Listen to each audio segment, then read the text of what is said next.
एक दिन व्यास जी महाराज चिंता में अपने आश्रम में बैठे हुए थे। उसी समय नारद जी का आगमन हुआ। नारद जी ने व्यास जी को प्रणाम किया।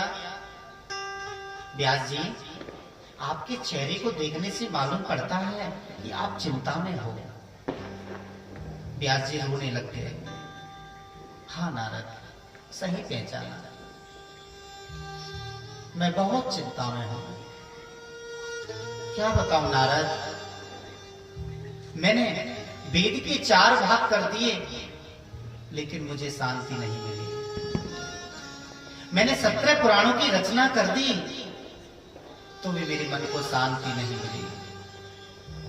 नारद, मैंने महाभारत की भी रचना करी लेकिन इन रचनाओं के करने के बावजूद भी मेरे मन को शांति नहीं है, क्योंकि मैं देख रहा हूं हर जगह नहाना धोना खाना पीना, इसी में व्यक्ति व्यस्त है। पुराणों की भाषा, वेदों की भाषा किसी को समझ नहीं आ रही। नारद जी बोले, सही कहा भगवान आपने, वेद की भाषा को हर कोई जीव नहीं समझ सकता है। व्यास जी बोले, नारद तो मैं क्या करूं? नारद जी बोले, प्रभु आप भागवत की रचना करो। ये भागवत क्या है? बोले, मैं बताऊंगा तुम्हें भागवत। व्यास जी बोले, नारद अब तो मैं वृद्ध हो चुका हूं, मैं अब कुछ लिख भी नहीं सकता। नारद जी बोले, व्यास जी संत की कृपा यदि प्राप्त हो जाएगी तो आप उन्हें लिख सकते हो। संत की कृपा यदि जीवन में हो जाए, महात्मा की कृपा यदि जीवन में हो जाए तो जीवन का उद्धार हो जाता है। पीले कपड़े को संत नहीं बोलते, लाल कपड़े को महात्मा नहीं बोलते। संत किसी वेशभूषा का नाम नहीं है। संत बाल बढ़ाने का या चंदन लगाने का नाम नहीं है। संत, सत और संत, एक सत के ऊपर बिंदु लगा तो संत बन जाता है। साधना करने का नाम संत है। संत आप पैंट शर्ट में भी बन सकते हो, संत आप साड़ी पहनकर भी बन सकते हो, संत आप घर में रहकर भी बन सकते हो। संत बनने के लिए घर बार छोड़ने की आवश्यकता नहीं। संत का मतलब होता है गिरते को उठाने वाला, बहते को बचाने वाला। संत हृदय नवनीत समाना। कोई महात्मा जी थे, नदी में स्नान कर रहे थे, उसी समय बिच्छू आ गया। महात्मा जी ने देखा ये बिच्छू जल में बह जाएगा, उस बिच्छू को अपनी हथेली पर लिया। जैसे ही महात्मा जी ने बिच्छू को अपनी हथेली पर लिया, बिच्छू ने डंक मार दिया। महात्मा जी ने बिच्छू को किनारे पर रख दिया। धीरे धीरे चलता चलता बिच्छू फिर जल के पास आ गया, जल में फिर बहने लगा। महात्मा जी ने दोबारा उस बिच्छू को अपनी हथेली पर रखा। दूसरी बार भी बिच्छू ने डंक मार दिया। महात्मा जी ने फिर उसे किनारे पर रख दिया। तकरीबन 4-5 बार बिच्छू को महात्मा जी ने बचाया और बिच्छू बार बार महात्मा की हथेली पर डंक मार दे। अब कोई सज्जन खड़े हुए थे, बोले देखो इस महात्मा को पागल हो गया है, ये बिच्छू बार बार डंक मारता है और ये बार बार बचाता है, बिच्छू को बह जाने दो। महात्मा जी बिच्छू को मर जाने दो ना, बार बार क्यों बचाते हो? ये डंक पे डंक मार रहा है और आप बार बार इसको बचा रहे हो।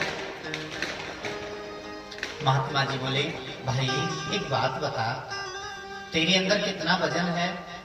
बोले तकरीबन होगा 50 किलो। मेरे अंदर? बोले महात्मा जी आप मोटे ताजे हो, कम से कम 100 किलो होगा। अच्छा इस बिच्छू के अंदर कितना वजन होगा? बोले महात्मा जी होगा 50 ग्राम या 100 ग्राम होगा ज्यादा से ज्यादा। अच्छा एक बात बता, बिच्छू का क्या कर्म है? बोले बिच्छू तो डंक मारता है। बोले जब 100 ग्राम का बिच्छू अपने स्वभाव को नहीं बदल सकता, तो मैं 100 किलो का मनुष्य अपने स्वभाव को कैसे बदलूं? बिच्छू का कर्म है, बिच्छू का कार्य है डंक मारना। आप बिच्छू को हाथ में लोगे तो वो डंक मारेगा। और एक मानव का धर्म होता है बहते को बचाना, गिरते को उठाना। और जो मानव बहते को बचाता है, गिरते को उठाता है, परोपकार करता है, वही मानव संत है। चाहे वो घर में रहता हो, चाहे वो पैंट शर्ट पहनता हो, चाहे वो धोती कुर्ता पहनता हो, चाहे वो पीले कपड़े पहनता हो, चाहे वो लाल पगड़ी लगाता हो, संत वही है। अष्टादश पुराणेषु व्यासस्य वचनं द्वयं परोपकाराय पुण्याय पापाय परपीडनम्। व्यास जी कहना चाहते हैं कि परोपकाराय पुण्याय, परोपकार से बड़ा दुनिया में कोई पुण्य नहीं, और दूसरों को कष्ट देने से बड़ा दुनिया में कोई पाप नहीं, कोई पाप नहीं।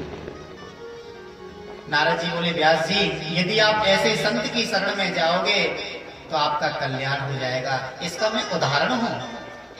मैं पूर्व जन्म में दासी पुत्र था। मेरे पिताजी बचपन में मर गए। मैं महात्माओं की सेवा करने लगा। एक बार कुछ महात्मा जी हमारे गांव में आए। मैंने महात्मा जियों का बहुत सम्मान किया, बहुत सेवा करी।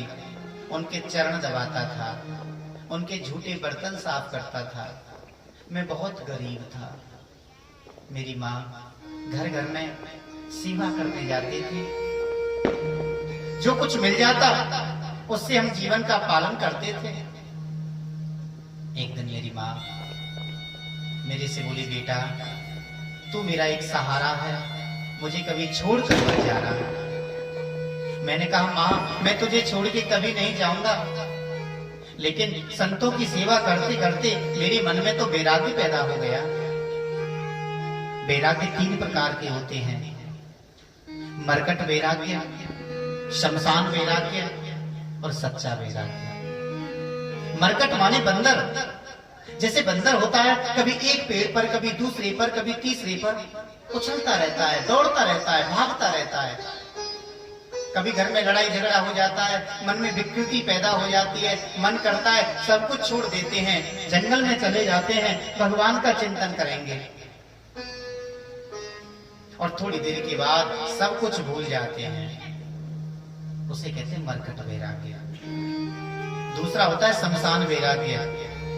जब कोई मर जाता है, हम लोग शमशान भूमि में जाते हैं, बड़े बड़े ख्याल आते हैं मन के अंदर, बड़े बड़े विचार आते हैं मन के अंदर। हम लोग सोचते हैं हमको भी मरना है, सबको जाना है, देखो ना कितना अच्छा था, ये चला गया। कई कई प्रकार की हम लोग बातें करते हैं। शमशान भूमि में जब तक हम रहते हैं हमारे मन में वैराग्य आता है, और शमशान भूमि से जैसे हम घर पर आए वैराग्य समाप्त हो जाता है। यह शमशान वैराग्य है। और सच्चा वैराग्य मन से होता है, अंदर से होता है। सच्चा त्याग कबीर का जो मन से दिया उतार, अंदर से त्याग। नारद जी बोले हे व्यास जी, मेरे अंदर वैराग्य पैदा हो गया। महात्मा जी जब जाने लगे तो मैं महात्मा जियों के पीछे पीछे चलने लगा। मेरी माँ को मालूम पड़ा। मेरी माँ दौड़ी दौड़ी आई, महात्मा जी के चरणों में गिर पड़ी। महात्मा मेरे बेटे को लेकर मत जाओ, ये एक अकेला मेरा सहारा है, इसके बिना मैं जी नहीं पाऊंगी, मैं मर जाऊंगी। नारद जी बोले माँ मुझे परमात्मा का चिंतन करना है, मुझे भगवान की भक्ति करनी है। महात्मा नारद जी से बोले बेटा रामदास, माँ सबसे बड़ी पूजा है। अगर माँ घर में दुखी है और आप भगवान का भजन करते हैं तो भगवान का भजन करने से कोई लाभ नहीं मिलेगा। जब तक माँ जीवित है अपनी माँ की सेवा करो। मैं महात्माओं की बात मान के रुक गया। मैंने माँ की सेवा करी। एक दिन मेरी माँ गाय का दूध निकालने को गई। गाय का दूध निकालते समय कहीं से कोई सर्प आ गया। सर्प मेरी माँ को खा गया। मेरी माँ की मृत्यु हो गई। व्यास जी, मेरी माँ के मरने के बाद मेरी आंखों में आंसू आए, लेकिन मेरी आंखों में दो प्रकार के आंसू आए। एक आंख में से ठंडे आंसू, दूसरी आंख में से गर्म आंसू। व्यास जी बोले, नारद, दोनों आंखों में से अलग अलग आंसू क्यों आए? नारद जी बोले, प्रभु, गर्म आंसू इसलिए आए कि मेरी माँ जिसने मुझे जन्म दिया, जिसने मेरा लालन पालन किया, जिसने मुझे इतना बड़ा कर दिया, आज मेरी माँ चली गई। और ठंडे आंसू इसलिए आए, मेरी माँ मेरी भक्ति में रुकावट थी। मैं भक्ति करता, मेरी माँ मुझे रोक लेती। आज मेरा जीवन धन्य हो गया, मेरी माँ चली गई, अब मुझे कोई रोकने वाला नहीं, कोई मुझे टोकने वाला नहीं। अब तो मैं परमात्मा का चिंतन करूंगा। हे व्यास जी, मैं घर बार छोड़ के जंगल में चला गया, और जंगल में जाने के बाद मैंने परमात्मा का चिंतन किया। एक दिन मैं एक गुफा में बैठा हुआ था, भगवान का ध्यान कर रहा था।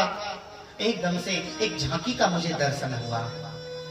मैंने आंखें खोली, वो अदृश्य हो गई। आंख बंद करूं, झांकी का दर्शन हो, आंखें खोलूं, अदृश्य हो जाए। मैं भटकने लगा, चिल्लाने लगा, प्रभु मुझे दर्शन दो, प्रभु मुझे दर्शन दो। तभी आकाशवाणी हुई, बेटा, इस जन्म में तुझे मेरा दर्शन नहीं मिलेगा। जब तेरा दूसरा जन्म होगा तब तुझे मेरा दर्शन मिलेगा। और व्यास जी, एक दिन मैं एक पर्वत के ऊपर चढ़ गया, और पर्वत से नीचे गिर के मैंने अपने जीवन को समाप्त कर दिया। संतों की कृपा से मुझे ये तन मिला है, और अब मैं भगवान का चिंतन करता रहता हूँ। चतुर्श्लोकी भागवत नारद जी व्यास जी को सुना के चले गए। व्यास जी मन में विचार करने लगे, मैं लिख तो पाऊंगा नहीं। गणेश जी को बुलाया, और गणेश जी के द्वारा भागवत जी को लिखवाया। गणेश जी ने एक शर्त रखी, व्यास जी, मैं भागवत जी लिख तो दूंगा, लेकिन अगर आप रुक जाओगे तो मेरी कलम भी रुक जाएगी, उसके बाद मैं नहीं लिखूंगा। व्यास जी बोले, कोई बात नहीं, मेरी भी एक शर्त है कि मैं जो कुछ भी बोलूं उसे शुद्ध करके आप लिखोगे। व्यास जी बोलते जाएं, गणेश जी लिखते जाएं। सच्चिदानंद रूपाय विश्वोत्पत्त्यादि हेतवे तापत्रय विनाशाय श्री कृष्णाय वयं नमः। 12 स्कंद, 335 अध्याय और 18,000 श्लोक। भागवत जी की स्थापना हो गई। अब व्यास जी मन में विचार करने लगे कि मैंने भागवत जी लिख तो दी, लेकिन इसे किसे पढ़ाऊं? भागवत जी पढ़ने का अधिकारी तो वही होता है जिसने काम को जीता हो, जिसने लोभ को जीता हो, जिसने क्रोध को जीता हो। अगर हमारे जीवन में क्रोध है, हमारे जीवन में लोभ है, हमारे जीवन में काम है, तो हम भागवत पढ़ने के अधिकारी नहीं। भागवत जी वही कर सकता है जिसने काम को जीता हो, जिसने क्रोध को जीता हो, जिसने लोभ को जीता हो। अगर जीवन में लोभ है, हम भागवत करने के अधिकारी नहीं। हमारे जीवन में काम है तो भागवत सुनाने के अधिकारी नहीं। मैं किसको भागवत पढ़ाऊं, किसको भागवत सुनाऊं? ऐसा तो कोई नहीं। अंदर से आवाज आई, मेरा बेटा है सुखदेव, क्यों ना मैं सुखदेव जी को भागवत पढ़ाऊं। लेकिन सुखदेव जी तो आ नहीं सकते, वो तो घर को छोड़ के जा चुके हैं। सुखदेव जी को कैसे बुलाया जाए? व्यास जी ने एक विचार बनाया कि सुखदेव जी को बुलाने के लिए मैं अपने शिष्यों को भेजता हूं, और शिष्यों के लिए भागवत जी के मंत्र याद करा देता हूं। शायद भागवत जी के मंत्रों को सुनकर सुखदेव जी मेरे पास आ जाए। 2 शिष्य श्री सुखदेव जी के पास गए।